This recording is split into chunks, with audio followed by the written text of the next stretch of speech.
selon l'appréciation que nous avons confortée par les auditions depuis le mois de juillet, c'est premièrement, le voile intégral n'est pas un signe religieux. Et surtout, elle est sous-entendue par une dérive intégriste et fondamentaliste. Donc, vous dites, cette mission me gêne. Or,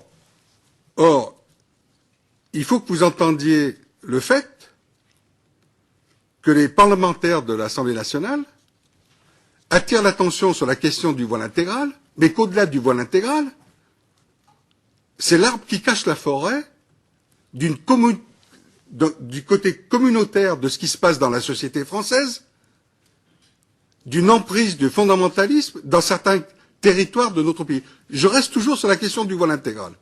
Donc ça, c'est ma première réflexion. Ma deuxième réflexion, au-delà du débat idéologique, au-delà du débat sémantique, il y a un mal-être dans la société française, mais avant la mission.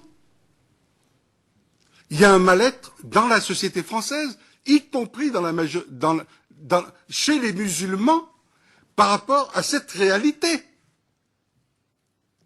Qu'on soit d'accord ou pas avec la question du voile intégral, c'est un autre problème. Et la mission, elle a pour but de répondre à cette question. Troisième réflexion. Vous n'êtes pas le premier à nous l'avoir fait. On a bien compris le problème. On nous parle que des femmes qui seraient converties ou qui seraient d'accord ou militantes.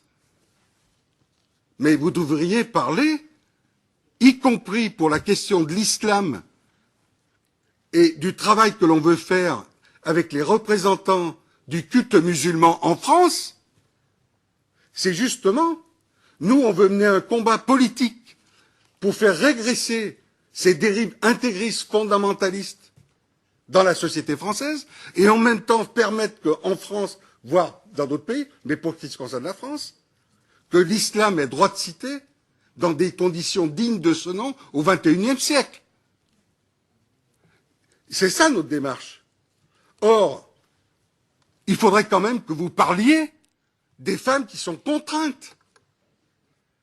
Parce que nous avons des exemples très précis, très concrets, que l'on voit de plus en plus aujourd'hui dans l'agglomération lyonnaise, dans la région parisienne, à Lille, et même on a eu des exemples très précis à Marseille.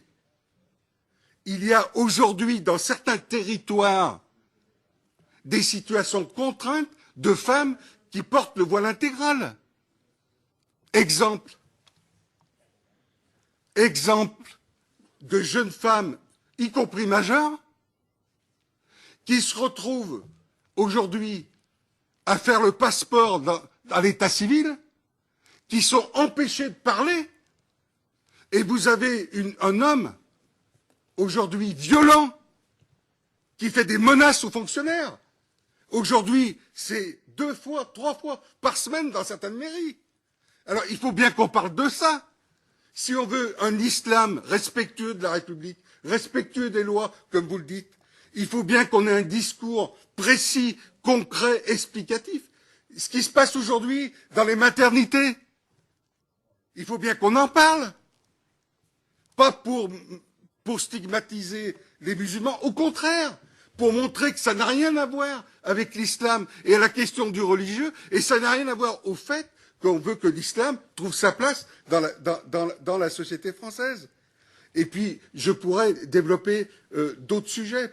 On a eu 2 exemples, et je terminerai là-dessus.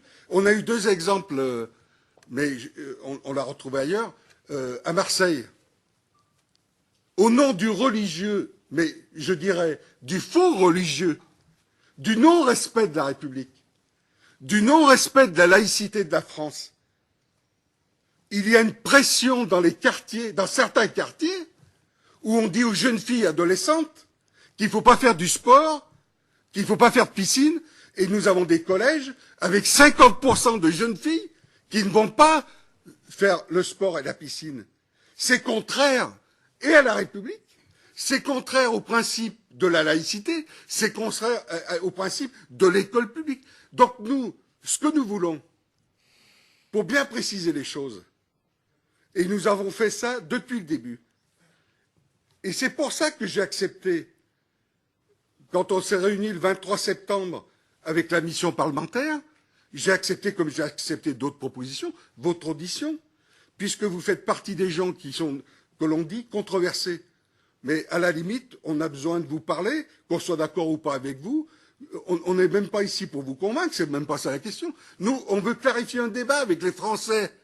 On veut clarifier avec un débat avec les Français, qu'ils soient musulmans, qu'ils soient chrétiens, qu'ils soient juifs. Et on veut clarifier un débat sur la nécessité. Et qui ne croit pas. Tu as raison, Jean. Remarque pertinente.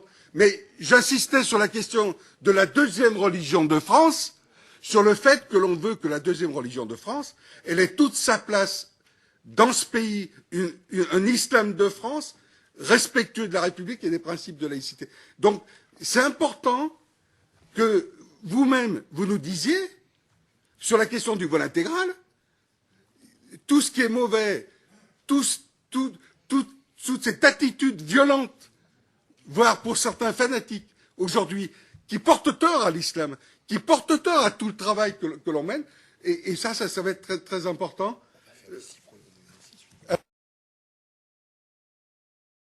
Je voulais par rapport au travail de la mission depuis le début. Alors, il y a Chantal Robin-Rodigo, oui, qui est là. Alors, Monsieur... J'ai trop parlé. Chantal.